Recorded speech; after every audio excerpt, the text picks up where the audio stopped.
Nous sommes en osmose à l'extérieur, on prend le frais si on peut dire, au jardin romain à Caumont pour le festival On Avignon. Alors je suis avec Aurélie, je suis avec Anne-Sophie, Christine et Yves. Donc Aurélie, on va parler un petit peu avec toi de ce festival On Avignon qui a lieu du 25 juin au 3 août dans le jardin romain à Caumont. Est-ce que tu peux nous dire un petit peu de quoi il s'agit? Alors ce festival, c'est la continuité d'un projet à l'année porté par entre autres la Compagnie Libre d'Esprit, représentée ici par Anne-Sophie, mais aussi fortement soutenue par d'autres compagnies, dont la Compagnie L'Écho du Soleil et la Compagnie Orenda. Un projet qui se prolonge pendant toute l'année et qui prend une ampleur particulière cet été à Caumont dans ce jardin, mais aussi dans tout le village de Caumont-sur-Durance, avec le centre de loisirs, avec la médiathèque, avec la salle des fêtes. Voilà, un projet à l'année pour faire exister le théâtre, la rencontre, la convivialité, la fête artistique, voilà, avec les habitants et avec les artistes professionnels, amateurs du territoire, mais aussi en profitant de tous ceux qui viennent se déplacer au Festival d'Avignon et qui viennent du coup découvrir en dehors des remparts, des lieux magnifiques comme il peut en exister ici à Caumont-sur-Durance. C'est vrai que là, je ne connaissais pas personnellement. C'est un très très bel endroit. Qu'est-ce qui vous a donné l'idée de faire ça au jardin romain? Déjà, en fait, on est tous investis depuis des années sur le Festival d'Avignon. On est tous animés par l'envie de faire exister du théâtre populaire au cœur de la cité, en allant à la rencontre des habitants, du territoire, du Grand Avignon. Et on est tombé amoureux de ce jardin, on est tombé amoureux du village en allant se promener, en allant visiter aussi les alentours en dehors d'Avignon. En tout cas pour ma part, mais pour Christine et Yves, ils habitent juste à côté depuis des années. L'envie, elle est aussi née d'une rencontre avec des élus très volontaires.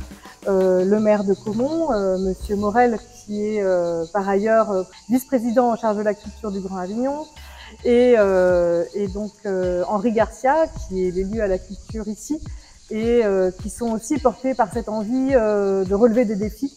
Et donc le défi qu'on relève ensemble avec eux et avec l'équipe municipale et avec l'ensemble des services, c'est de faire vivre ce jardin qui, oui, il y a des belles pierres, c'est un lieu magnifique, c'est un projet qui a été porté par des habitants, des techniciens pour faire ressortir de terre ces murs et ces mosaïques.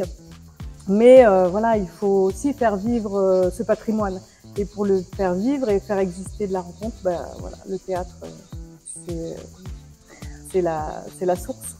D'accord. Donc c'est Festival Théâtre et Musique, c'est du 25 juin au 3 août. Qu'est-ce que tu peux nous dire sur la programmation ou peut-être passer la parole, je sais pas, alors, Sophie, je peux juste présenter l'ensemble de la programmation et je passerai la parole à mes collègues. On est quand même fiers de dire qu'on fait venir des artistes, du coup, on a une quarantaine d'artistes professionnels qui sont impliqués sur cet événement. On a 9 spectacles et 22 représentations. Mais au-delà des représentations, on tient à ce qu'il y ait des temps de rencontre qui existent sous différentes formes. Donc des ateliers de rencontres, découvertes, des temps d'interview organisés à la médiathèque, des ateliers au jardin ou ailleurs, etc. Donc avec des spectacles beaucoup qui ont été programmés sur le Festival Off cette année ou les autres années, ou des artistes qui ont envie de tenter l'expérience de jouer en extérieur sur des formes qui s'inventent et qui sont permises par ce jardin et ses particularités. Alors la programmation, elle est riche, elle est variée, il y a beaucoup de choses. Moi, je suis la co-directrice de la Compagnie Libre d'Esprit, donc je vais particulièrement parler de 3 spectacles qui ont été programmés dans le cadre du Festival On, mais elle est diverse, c'est du théâtre, de la musique, du conte. Il y a des choses qui se jouent donc en extérieur au jardin romain sur la scène. Il y a aussi des spectacles qui se sont joués en déambulation, enfin, tu en parleras pour le cas des songes. Ce soir, c'est une pièce de Rémi Devos qui s'appelle Débrayage qui se joue. Et on est vraiment dans un spectacle qui fusionne complètement le théâtre et la musique, puisque les artistes qui sont sur scène sont aussi bien comédiens que musiciens et qu'il y a une vraie fluidité de passer d'un personnage d'une scène qui va prendre un instrument de musique. Entre le théâtre et la musique, ça voyage énormément. Et puis, au-delà du spectacle en lui-même qui porte sur le travail, qui dure 1 heure, toute une galerie de personnages confrontés au travail en théâtre et en musique. Il y a cette volonté qui est un peu le fil rouge du Festival On de faire participer les habitants, les Commontois et puis ceux qui viennent d'un petit peu plus loin. La soirée se prolongera par un bœuf musical, donc on a invité les habitants à venir avec leurs instruments de musique. D'accord, oui. Ce sera le cas pour les représentations de débrayage et chacun est invité à la fin de la pièce qui dure 1 heure à venir jouer sur scène avec les artistes professionnels du spectacle.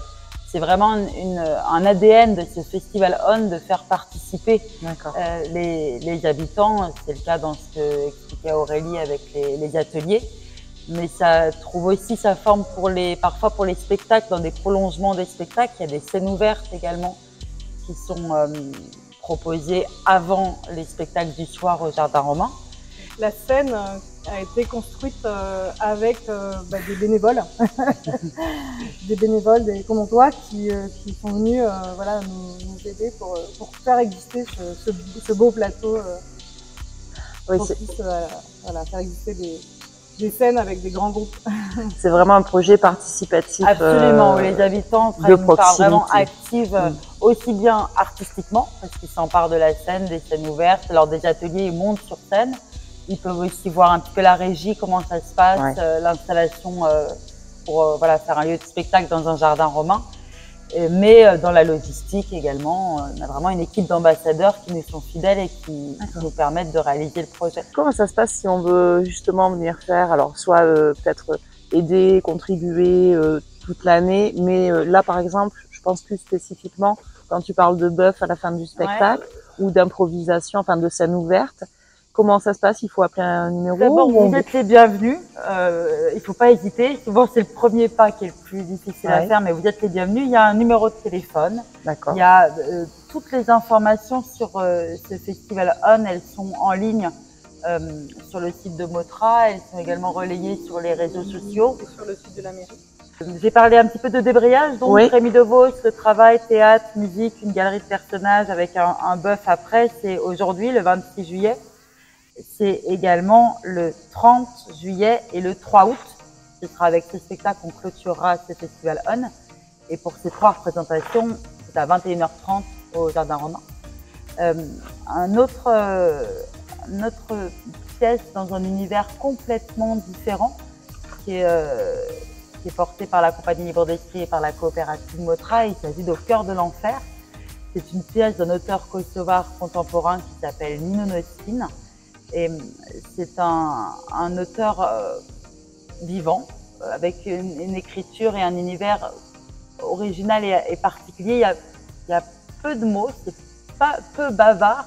C'est un travail très physique, avec une musique originale qui a été composée par Pascal Fodor sur cette pièce, et qui est là, voilà. D'accord. Et c'est un travail sur la guerre.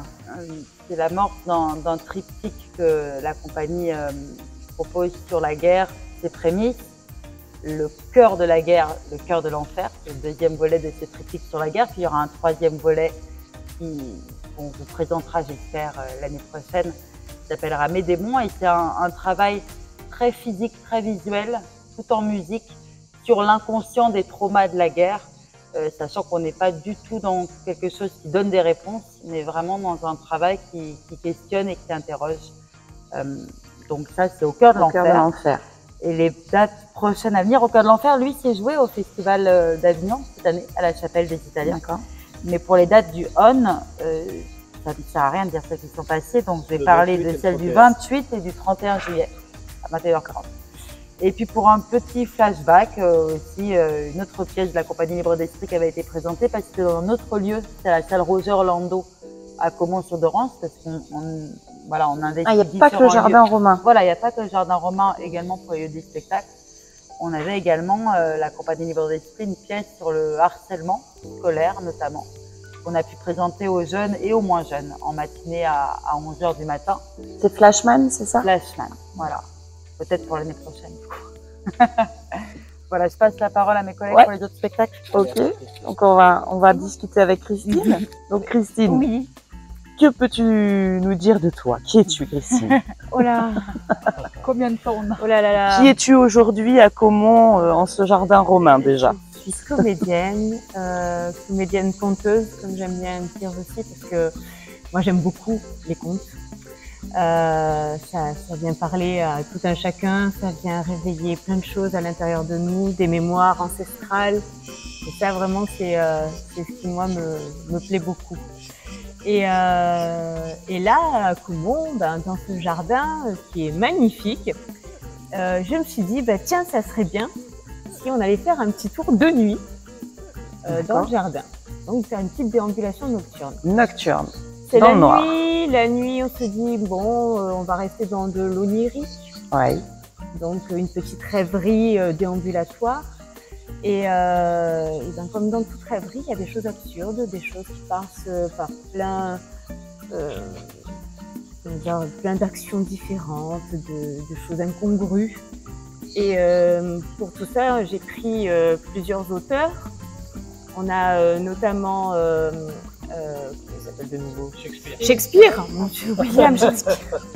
William, notre grand William Shakespeare, qui va apporter quelques petits éléments. Enfin, du coup, je suis allée piocher chez lui. Nous avons aussi Lewis Carroll avec Alice au Pays des Merveilles. Et nous avons aussi Neil Gaiman, plus récent, qui lui est un très très bon conteur et très fort dans divers domaines. Les contes, il adore ça.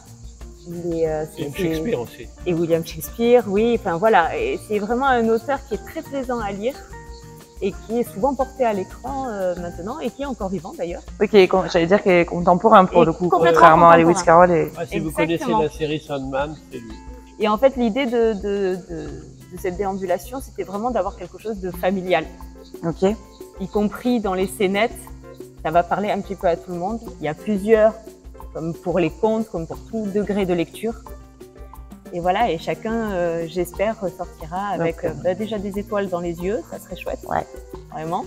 Et puis, cette envie peut-être d'explorer le monde des rêves, aller voir un petit peu qui était Shakespeare, qui était Lewis Carroll, tout ça. Voilà. Ouvrir un petit peu la curiosité des spectateurs et donc enfants bienvenus. Et surtout découvrir le jardin romain aussi. Tout à fait. Alors oui, ça permet, puisque tu l'as dit, c'est une déambulation, donc ça, je suppose que c'est quand même éclairé, qu'il y a peut-être des jeux de lumière. Enfin, oui, on va faire des pièges de temps en temps pour que les gens se cassent la figure. Ah ouais, donc il y a du défi aussi. Oui, mais un peu Koh-Lanta. Oui, il y aura quand même un guide dans le pays des rêves. C'est important d'avoir un guide, parce que sinon on peut se perdre. Il est facétieux ce guide, si je peux me permettre. J'ai vu le spectacle, j'ai beaucoup aimé. Il est facétieux, mais un guide très raisonnable. Mais bon, nous avons des personnes bienveillantes autour qui seront là pour aider les gens. Donc là, si on veut faire cette... le 29. Le 29. Voilà. Et ce qui est très important aussi, tout à fait, c'est qu'on a fait aussi des ateliers avec la participation active de Flora Mougin, qui, elle, a fait toute la partie art plastique. Donc du coup, il va y avoir les créations aussi des enfants. Super. Voilà, il y a une création, on peut le dire quand même que c'est une chenille bleue, énorme, magnifique chenille, grande, faite par les enfants du centre social. D'accord, mais une chenille en... J'ai tellement l'habitude de travailler avec les centres sociaux, du coup, et le centre de loisirs. Et du coup, voilà, la chenille va faire son apparition. On a aussi des participations sonores qui vont avoir lieu dans le jardin, faites aussi par les enfants. Et voilà, donc du coup c'est chouette parce que c'est une création à plusieurs petites mains, plusieurs voix. Voilà. Et qui a été préparé du coup en atelier C'est ça. au préalable, donc c'est très chouette. Puis ils viennent voir du coup le Voilà. fruit de leur travail, c'est sympa. Exactement. Ça Exactement. se joue le 29 juillet. Et merci. À 21h30. Tous les spectacles ont À lieu à 21h30. 21h30. C'est Voilà. l'heure. C'est bien de le préciser, on attend que la nuit tombe. Merci Très beaucoup. bien. Et que les cigales fassent un tout petit peu moins de bruit. Même Elles si en font quand continuent même encore un hein, peu. à Et on peut 21h30. quand même aussi, avant, venir boire des coups. Oui, on peut juste préciser qu'avant, on peut venir boire déguster du vin du pays avec une buvette tenue par deux femmes pompiers qui récoltent de l'argent pour faire un raid au profit des pupilles des pompiers d'Avignon. D'accord. Voilà. Et du coup, avec du vin de pays qui est très très bon. Donc on peut venir avant 21h30 Bah oui. déguster Et- ces vins et faire aussi Voilà. une bonne activité. Face à la vallée et à la vue du jardin. Sachant qu'il y a aussi, alors c'est vraiment très riche tout ce qui se passe, parce qu'avant on a aussi des ateliers de création. Flora fait des ateliers de création de petits instruments de musique écologiques, puisque c'est de la récupération. Et aussi, ça peut être des petits éventails. Elle a fait tout plein de choses et ça permet de se rassembler autour de ces activités. Et puis on va finir par Yves. Oui, on finit par le garçon, le sale gosse. Moi, je suis le sale gosse, voilà. Donc, il faut un sale gosse dans toute histoire. Donc, alors, moi, je joue au cœur de l'enfer avec Anne-Sophie aussi. Donc, au passage, je le dis. Et on présente une autre pièce, donc avec la compagnie L'Écho du Soleil, qui s'est présentée au festival aussi cet été. D'ailleurs, vous nous avez accueillis pour en parler. C'est Adolphe, Benito et Joseph, une partie d'échecs où comment trois dictateurs se retrouvent dans un lieu qui un peu rappelle un purgatoire, où leur mémoire est en train de s'effacer et ils oublient qu'ils détestent. C'est important de savoir qu'on déteste quand même. Voilà, c'est traité avec humour et en même temps c'est l'humour noir bien sûr parce que c'est Oui, c'est pas une des personnes farce. avec qui on peut rire de tout, quoique si. Mais enfin bon, il faut rire de tout, même des choses atroces, mais en même temps c'est un rappel à la mémoire. Important. Et donc cette pièce a été jouée au festival cette année, festival Off. Oui, à la Chapelle des Voilà, Italiens. tu en avais parlé. Alors justement, comment un petit retour en arrière sur le festival, comment ça s'est passé, l'accueil du public de cette très pièce? bien, très bien. On a eu un très bel, enfin il y a eu beaucoup de public.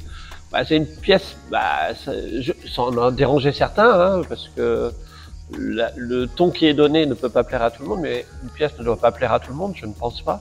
Après, non, il y a eu du monde, il y a eu un bon bouche à oreille aussi, la presse est venue aussi, il y a eu des programmateurs, donc moi je suis très satisfait de ce festival, surtout pour une création.